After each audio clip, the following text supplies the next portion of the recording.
Fala galerinha, professor Valci chegando aí com vocês para a gente ver mais uma aulinha. Dessa vez aí a nossa temática é a Guerra Fria, né? Guerra Fria, nós sabemos que apesar do nome, né, guerra, não houve assim conflitos diretos, pelo menos direto entre essas duas nações aqui, entre os Estados Unidos e a União Soviética. Era mais mesmo um conflito ideológico, né? Cada um buscando colocar no mundo a sua ideologia, capitalismo ou comunismo, tá ok? Isso não quer dizer que não houveram conflitos no período. Claro, vão ter conflitos, mas conflitos internos. Algumas nações influenciadas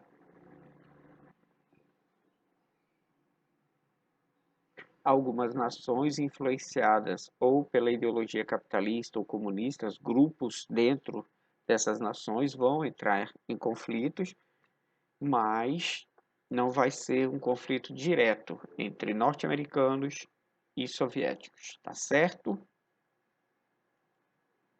Bom, com o fim da Segunda Guerra, né, o ataque nuclear às cidades japonesas, Hiroshima e Nagasaki, que é o que se dá o ponto final da guerra. Então começa aí essa questão dessa disputa. O que vai ocorrer? As grandes nações europeias estão enfraquecidas, tá? Por que estão enfraquecidas? Porque houve uma grande guerra, grandes batalhas dentro de seus territórios. Então, houve a destruição física, houve a perda de milhões de pessoas civis e militares. Então, há a necessidade de uma reconstrução. Com isso, aí, as nações que estavam um pouquinho longe desse epicentro, desses polos de combate, acabaram saindo fortalecidas. Os Estados Unidos, já que não houve batalhas na América, e a União Soviética, que conseguiu manter o seu território, apesar de ter havido algumas batalhas dentro do território soviético, não atingiu as suas grandes capitais, os grandes polos industriais. Então ela consegue sair fortalecida. E aí vai surgir essa que nós chamamos na história da bipolaridade mundial, a disputa entre capitalismo e comunismo. Ambos querem a hegemonia, ambos querem dominar tudo. Então, qual é o ideal capitalista? Valorização da riqueza material, ou individualismo, consumismo, democracia, livre concorrência. É o que nós vivemos hoje, né? Nós somos um país democrático, somos um país capitalista. Vivemos correndo atrás de cada vez estar melhor, de consumir mais, o melhor celular, a melhor casa, o melhor carro. Muitos lutam para sobreviver. É a questão da livre concorrência, não é? O melhor vai se destacar e assim vai. E a valorização, óbvio, da riqueza. Quem tem mais, quem tem menos. Essa questão do individualismo é a questão dentro do território, dentro do capitalismo. Porque o capitalista é individualista. Você luta pelo que é seu. Você luta pelo bem-estar da sua família, você trabalha para dar o melhor para a sua família. Então não tem essa questão de coletividade pregada pelo comunismo, pregada pelo socialismo. A questão do socialismo, eles pregam esse coletivismo, que é todo mundo produzir para ser dividido de forma igualitária para que todos vivam bem. A ideologia prega isso, mas infelizmente na prática nós vimos que não é bem assim, a questão não funciona bem assim. Então eles pregam um bem-estar social, uma igualdade, mas as classes governantes elas estão acima. Se elas estão acima, então essa igualdade já fica meio fora. Simplicidade, a simplicidade principalmente no modo de vida. Se vocês fizerem uma pesquisa, vocês vão perceber que a população dos países socialistas, comunistas, eles não têm esse acesso que nós temos a bens de consumo. Tá? Eles não têm essa liberdade de ir atrás de trocar de celular, tênis de marca, roupa, é tudo controlado, tá? Então não tem, então é uma questão de essa simplicidade pregada, essa igualdade pregada, é uma forma de controlar também a população. E uma questão importantíssima é isso aqui, estatização. Nos países socialistas, nos países comunistas, o que acontece? Todas as empresas, todos os grandes bancos pertencem ao Estado. Então, toda a riqueza produzida, ela é do Estado. As riquezas não pertencem à população, ela pertence ao Estado e o Estado vai aplicar aquele lucro, vai aplicar aqueles recursos para garantir o bem-estar da população. Então é assim, eu, governante, eu, Estado, sei o que é melhor para você, povo. A economia planificada, ou seja, não tem concorrência. É tudo do Estado, o Estado controla tudo. Compra, vende, ok? Então não tem empresa privada. Tudo é estatal, tudo é do governo. Então, esse aqui é o mapinha, né, do mundo bipolar. Então, vamos dar um pequeno zoom aqui, vai cobrir um pouco aqui a imagem, mas vamos lá. Então, o que, que acontece aqui? Ó? Vamos ver aqui. Então, tudo que está nesse amarelinho mais claro é o mundo capitalista. Tudo que está nesse marronzinho é o mundo socialista. Então, olha só. Então, as Américas, aqui, opa, a Groenlândia, Europa Ocidental, parte aqui da Europa Oriental, mas bem pouca, que é os Países Baixos, né? Noruega, Dinamarca. E aí, a Oceania também fica capitalista, e aí aqui, toda essa parte mais escura, toda a União Soviética, grande parte da Europa Oriental, China, elas são socialistas. O que mais aqui? Esse azul, o azul, periferias do capitalismo internacional. Então, são nações que vão aderir ou vão ser comandadas pelo capitalismo. Grande parte da África. Essa parte da África aqui tem muita influência pela questão do imperialismo, né? Toda essa parte aqui, ela vai ser muito influenciada pelo imperialismo. Vocês lembram quando nós falamos de Primeira Guerra, Segunda Guerra, até um dos motivos, né, um dos estupins da Primeira Guerra é essa disputa imperialista, tá? Então, e vai continuar. Então, como essas nações ocidentais que comandam aqui vão continuar. E aí vão surgir aí algumas áreas verdes, né? Cuba não aparece muito bem aqui, que ela está pequenininha, mas Cuba ela vai ter a tendência socialista, tá? Então, essas áreas verdes são áreas que não aderem, não têm governo, digamos assim, de cunho oficial socialista, mas elas são dominadas, são comandadas pela ideologia soviética, certo?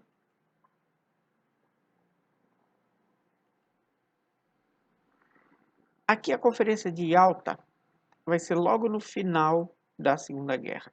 Essa conferência ela vai ser muito importante para determinar os caminhos do mundo a partir daquele momento. O que vai ser definido aí? Então, aqui os três líderes, né? Vai estar aqui o nosso amigo Churchill, na Inglaterra, o Truman, não, o Roosevelt dos Estados Unidos e o Stalin da União Soviética. Eles vão fechar um acordo, principalmente na questão da ocupação da Alemanha. Traduzindo, eles vão dividir a Alemanha entre eles. Então, parte fica sob o domínio inglês, parte fica sob o domínio norte-americano e parte fica sob o domínio soviético.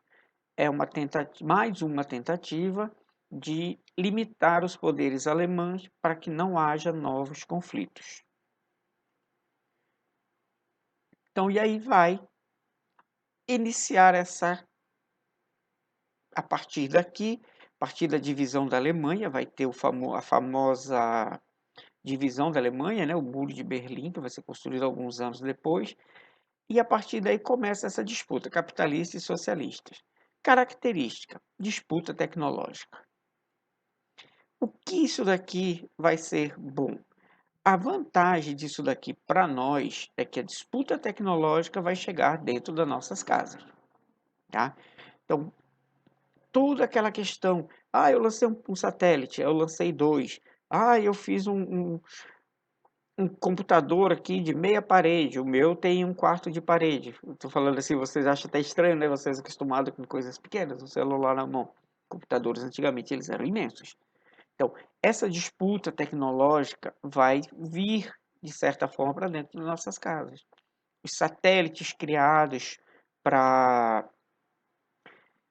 fins militares, transmitir dados militares, vão começar a transmitir as ligações telefônicas, transmitir os dados de internet, transmitir os eventos esportivos, a televisão. Tá? Então, essa disputa tecnológica que inicia-se com a Guerra Fria vai acabar parando dentro das nossas casas. Isso aqui é muito, coloquei aqui, né, o Rock Balboa e Drago, isso é um filme, é comum Hollywood retratar filmes dessa disputa entre o norte-americano e o soviético, tá? Sempre, mas sempre vai ser colocado aquela questão do o norte-americano, vai chegar humilde ali, nesse filme, se alguém assistir, acho que se eu não me engano é Rock 4, mostra o treinamento, o soviético era todo cheio de equipamento, era tipo já todo avançado, mas aí depois chega o norte-americano humilde, sem muito treinamento, um treinamento mais simples, mais derrota na vontade. Então, isso é muito retratado por norte-americano. Eles tentam, com os filmes, eles tentavam, né, ao longo da década de 60, 70, 80, mostrar que o norte-americano era melhor, que apesar da tecnologia, não que isso que fosse verdade, mas caracterizava no filme que em alguns momentos a tecnologia russa poderia estar mais avançada, mas a vontade, a determinação norte-americana sempre vencia toda aquela zona. Corrida espacial. Corrida espacial vai lançar os satélites. Começa com os satélites, depois vão ter as, as espaçonaves tripuladas. Espionagem, muito comum em filmes também. CIA e KGB. É real isso. Havia muito isso de agentes tentando descobrir quais eram os segredos, qual é a arma que está fazendo, o que que aquele tá, como é que é o satélite de um, por que que aquilo subiu, aquele desceu. Isso constante. Até hoje tem-se esses relatos de algumas coisas que acontecem aí de espionagens, como aconteceu na eleição do Trump, né? De dizer que houve influência da internet, de dados, descobriu dados com esse, fulano interferiu para um ganhar e o outro perder, todas essas questões que remontam um pouco é, é, toda essa história da Guerra Fria. Busca de aliados. Essa busca de aliados vai acabar gerando alguns conflitos no mundo, né? Países que não estão de nenhum lado vão sofrer interferências tanto soviéticas quanto norte-americanas. Grupos diferentes, ideologias diferentes vão acabar gerando alguns conflitos dentro de alguns países, né? Alguns conflitos regionalizados. E difamações, de um lado e de outro. Russo falando mal de norte-americano, norte-americano falando mal de russo, socialista falando mal de capitalista, capitalista falando mal de socialista. O capitalismo é o melhor, o socialismo é o melhor, cada um defendendo o seu. E aí vai ser criado a ONU. A ONU ela vai ser criada para substituir a Liga das Nações. Vocês lembram? Ao final da Primeira Guerra, criou-se a Liga das Nações. Qual era o intuito da Liga das Nações? Evitar novos conflitos. Funcionou? Não. Veio aí a Segunda Guerra. Então, em 1945, na Conferência de São Francisco, eles criam a ONU. A sede da ONU até hoje é nos Estados Unidos. Junto dessa criação da ONU, vão se criar subdivisões dentro da ONU com a intenção de ajudar os países menos favorecidos. O FMI, Fundo Monetário Internacional, criado para emprestar dinheiro para os países em desenvolvimento. O Brasil pegou muito dinheiro aí, até hoje tem essa dívida do FMI. A gente não vê muito falar nisso mais nos tempos de inflações constantes, sempre vinha à tona o caso do FMI. Hoje em dia já está mais controlado, então não vem mais tão à tona, mas era muito comum no Brasil falar-se do FMI. A FAO, Organização para a Agricultura e Alimentação, para controlar a produção agrícola do mundo. a Unicef para cuidar do bem-estar das crianças, o Banco Internacional para Reconstrução e Desenvolvimento, o BIRD, ele até hoje ele é usado para emprestar dinheiro, para financiar grandes obras públicas pelo mundo. A OIT, a Organização Internacional do Trabalho, e a Unesco, o órgão criado para cuidar da educação, ciência, cultura. Então, várias subpastas criadas dentro da ONU para interferir em algumas áreas caso seja necessário. Conselho de Segurança, órgão da ONU responsável por zelar a manutenção da paz e segurança mundial. Então, o Conselho de Segurança ele foi criado para garantir a paz. Então, em algum país, quando está tendo conflitos, quando esses conflitos começam a durar muito tempo, a ONU acaba não intervém de forma militar, né? Autoriza exércitos a entrar lá e atirar em um e outro e acabar com a briga. Não, mas ela envia geralmente missões de paz. O Brasil ele tem muitas missões de paz. O Exército Brasileiro faz muito esse trabalho de missão de paz pelo mundo. Então, qual é a função desse exército que vai garantir as missões de paz? Garantir o bem-estar da população civil. Ah, mas vai continuar os conflitos? Vai, porque é uma questão interna, uma questão política interna, dois grupos brigando internamente. Então, na visão da ONU, eles têm que resolver por eles. O que não pode é o conflito deles refletir no massacre de civis, pessoas morrerem por causa desses conflitos. Então, essas missões de paz vão para cuidar dos civis. E aí existem os países que são membros, né? Permanentes com poder de veto, Estados Unidos, França, Reino Unido, Rússia e China. E sempre tem aqueles que vão eleitos por mandatos temporários. O Brasil já foi várias vezes, né? Então, aqui, só aqui do Brasil, ó. 1, 2, 3, 4, 5, 6, 7, 8, 9, 10. 10 vezes o Brasil já fez parte do Conselho de Segurança da ONU. A última vez que ele esteve à frente foi de 2010 a 2011. E a Conferência de Potsdam, né? Aí teve a de Yalta e aí Potsdam. E aqui vai rachar de vez a Alemanha. Vamos aumentar aqui para a gente ver como vai ficar subdividida a Alemanha.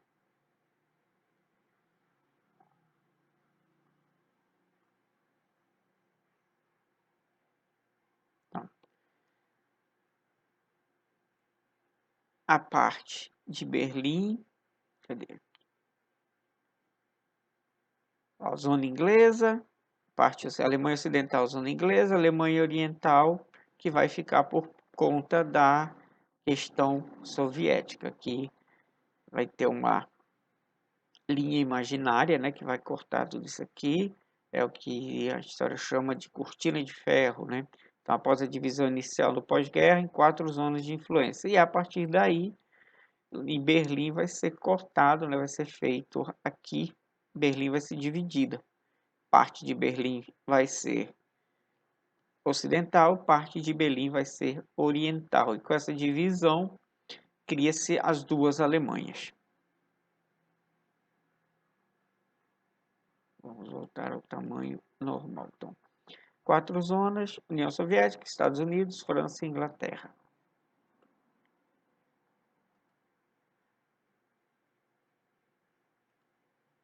Nossa divisão cria-se a República Democrática da Alemanha Oriental e a República Federal da Alemanha Ocidental. É muito interessante esses nomes. Muitos países socialistas ele tem esse nome, República Democrática. Mas nós sabemos que a democracia é algo que praticamente não existe nesses países, porque não tem eleição, não tem escolha de partidos políticos. Alguns hoje em dia até já tem, mas é muito, nessa época aqui, era muito controlado. Então, democracia era algo que praticamente não existia, mas eles colocavam essas denominações. República Democrática da Alemanha era a oriental. República Federal da Alemanha era a ocidental. Então, Berlim se torna o alvo principal de investimentos norte-americanos. Então, o lado ocidental de Berlim começa a desenvolver, começa a ser reconstruído. E aí os soviéticos vêm em 61 e traçam um muro, divide Berlim. Um muro, muito tempo chamado Muro da Vergonha. Né? Por que ele faz isso? Porque as pessoas estavam pegando o beco do lado oriental, passando para o lado ocidental. Por quê? Estava melhor, estava tendo emprego, os prédios estavam sendo reconstruídos, a vida estava avançando do lado ocidental, o que não acontecia do lado oriental. E aí os planos de reconstrução. Detalhe, tá, gente? Isso aqui, o Comecon e um outro que eu vou ver, nós vamos ver daqui a pouco, que acontece dentro do lado ocidental, oriental, e o plano Marshall, muito comum questões de vestibular e de Enem falando desses dois eventos aqui, tá? Então fiquem atentos que é comum isso cair em prova, tá? Então o que é o plano Marshall? Plano econômico de auxílio aos países europeus ocidentais. Reduziria possível influência soviética, ou seja, vamos emprestar dinheiro para eles, vamos ajudá-los a reconstruir e fazendo isso, a gente evita que o soviético chegue. E aí eles começam com os países ocidentais, mas de olho também nos países orientais. Se algum daqueles países europeus orientais fizesse um tchauzinho assim, ei, eu quero, norte-americano corria lá. E aí, para evitar isso, a Rússia cria, a União Soviética cria o Comecon, Conselho para Assistência Econômica Mútua. É o similar do Plano Marshall criado pelos soviéticos. Não, mano, ele está emprestando dinheiro lá do outro lado. Criam aqui, bora emprestar aqui também, porque senão os caras vão debandar tudo para o capitalismo. Então, olha só, disputa em todos os meios, tentando de todas as formas garantir os aliados ou garantir a sua zona de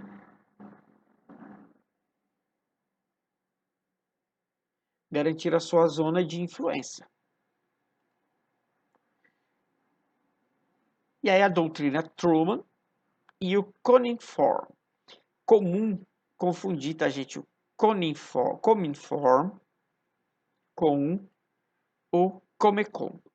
Lembre-se sempre, o Comecon é um plano de assistência econômica. Então, Comecon, lembre-se, com a economia.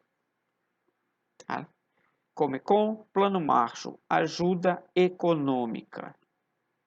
O Cominform, Comitê de Informação dos Partidos Comunistas e Operários, é a união de todos os partidos comunistas para evitar a influência. Então, o Cominform é uma associação política, a união dos partidos políticos para evitar a influência capitalista norte-americana.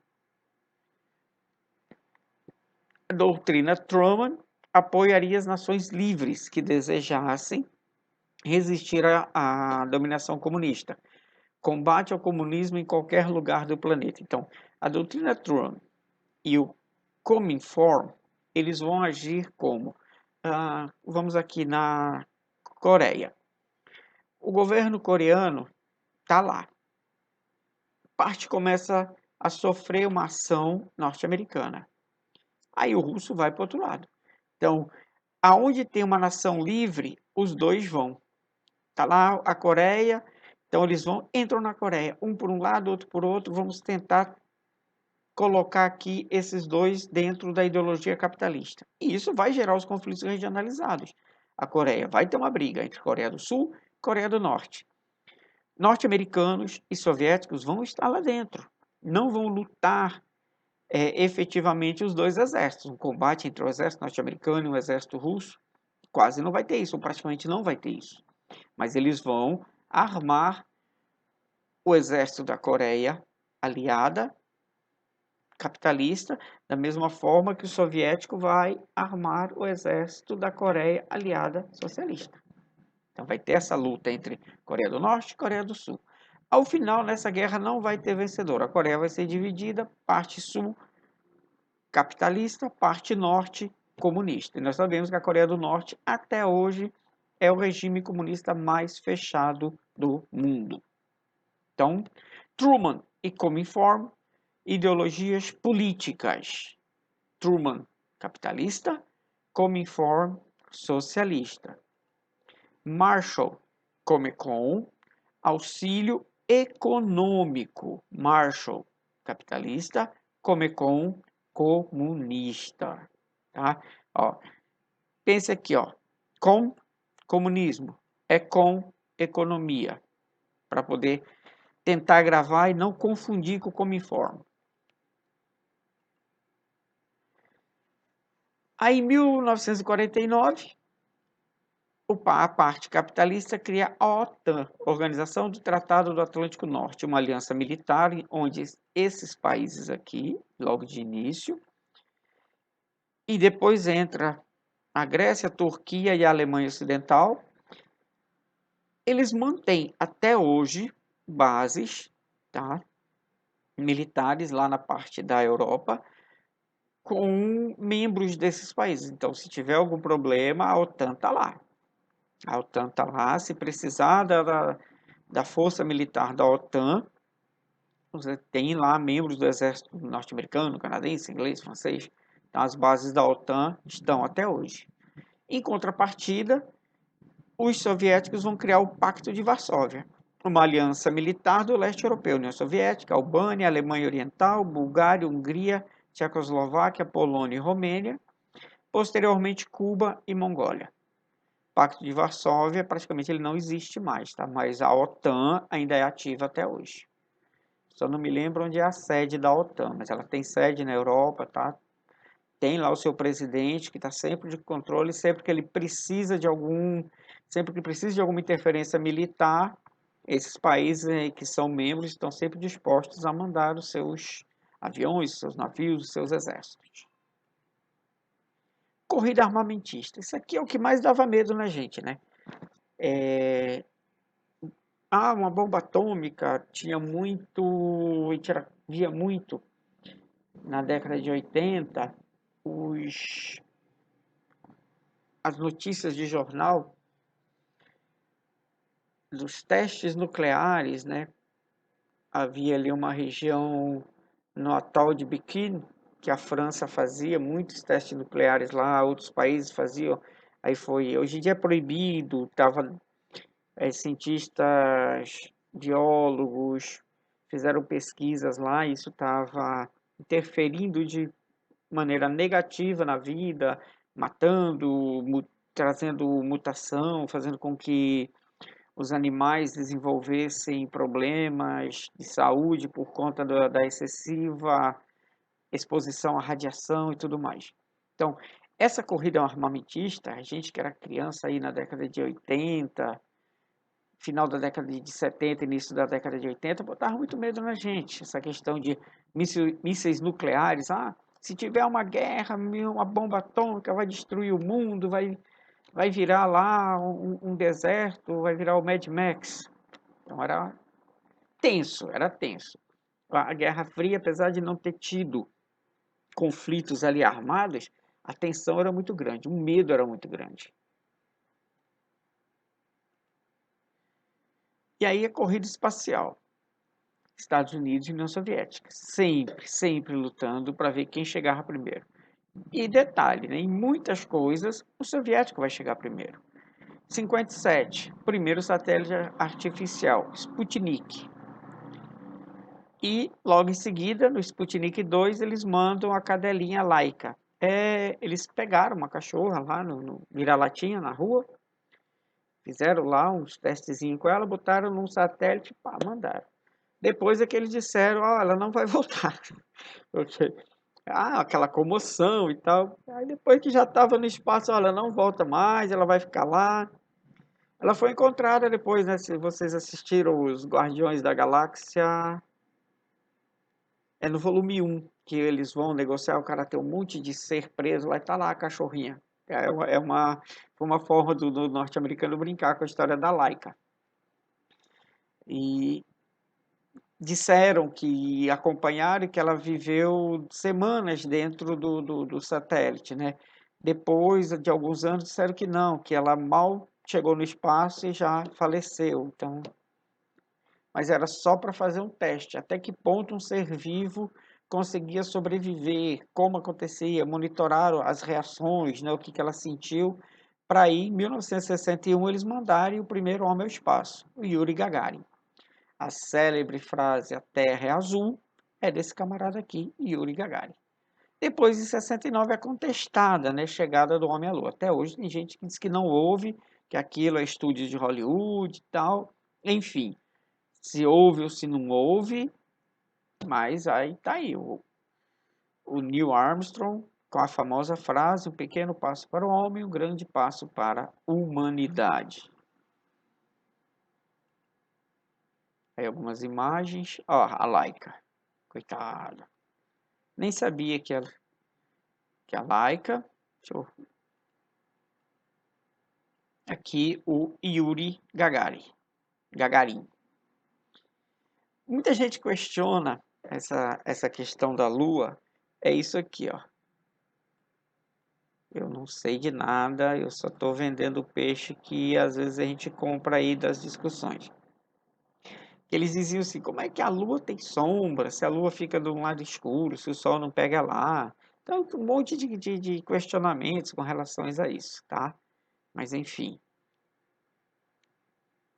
Aí às vezes, por que eles foram e nunca mais voltaram? Voltaram, gente. Tiveram várias outras missões já e tal, só que não é mais divulgado como era antes. Aí, como eu disse a vocês, né, lá no início, os conflitos regionalizados, né? A Guerra da Coreia, nós falamos nele há pouco. Vai ter aí a briga entre as duas Coreias, a influência norte-americana na parte sul, a influência soviética na parte norte, né? Então, entre 50 e 53 vai ter esse conflito, mais de 2 milhões de mortes, sem vencedores. Então, não teve vencedores. Houve toda essa disputa até que eles resolveram parar e parte ficou sob influência socialista, parte sob influência capitalista. Vietnã, a mesma coisa. A diferença do Vietnã é que no Vietnã os Estados Unidos foram para o confronto. Então, eles tiveram um confronto muito grande contra a parte norte e é tida como uma grande vergonha para os norte-americanos, né? Eles não retratam muito isso. A gente, quando vê filmes do Vietnã, é sempre um herói norte-americano e salvando alguém e coisas assim. Mas o que a gente tem na história é que o poderosíssimo exército norte-americano foi lutar contra o exército despreparado ou mal armado norte-coreano, e que o norte-coreano, usando estratégias de guerra, usando o seu território como fator surpresa, venceu o todo-poderoso exército norte-americano. Aí algumas imagens, né? Essa foto é famosa porque nessa foto houve nesse conflito do Vietnã já houve armas químicas, né? O agente laranja. Então, por que que eles tiravam a roupa? Eles iam queimando, então tirava a roupa para tentar sentir-se melhor, para não sentir a pele queimar, para tentar tipo secar logo e ter aquela sensação de bem-estar. E a política, né? Essa política vai se espalhar pelo mundo, a política do senador McCartney, o macartismo, famosa caça às bruxas. Eles chamam isso de caça às bruxas, fazendo alusão lá ao período medieval, onde tudo que contrariava a igreja era tido como heresia e era condenado passível de morte. Aí o que a política do McCartney vai colocar? Essa perseguição aos comunistas, principalmente dentro do território norte-americano. Então, perseguem artistas, intelectuais, setores governamentais, todos partidos, tudo que tivesse ligação com o comunismo. É que eles chamam nesse período da histeria anticomunista. Aí vão se criar as várias lendas, a questão de que o comunista executava crianças, que o comunismo era ateu, não acreditava em Deus, que comunistas tinham pactos com o demônio, e todas essas histórias. Tudo para pregar como sendo a ideologia perfeita para o mundo o capitalismo. E isso não vai acontecer só dentro dos Estados Unidos. Países sob a influência norte-americana também vão sofrer essa ação caça às bruxas. Nós, quando formos ver a questão da ditadura no Brasil, vocês vão ver que tem muito essa questão de pessoas perseguidas por não aceitarem a ideologia. Então, se alguém não concordasse com a ideologia política daquele partido, já era vista como comunista, já era perseguido, como se aquela pessoa não tivesse direito de escolher. Não sou comunista, mas também não aceito essa sua política. Não, se você não aceitou minha política, você é comunista, você vai ser perseguido. Tá certo? Então, a gente fecha aqui a nossa primeira parte da Guerra Fria. Na próxima aula, a gente vem com o restante, vem com a questão do Japão e com a cronologia, os fatos que foram acontecendo ao longo dos anos, a queda do Muro de Berlim, o fim da União Soviética, todos esses fatos mais recentes aí a respeito da Guerra Fria, tá beleza? Então, até a próxima.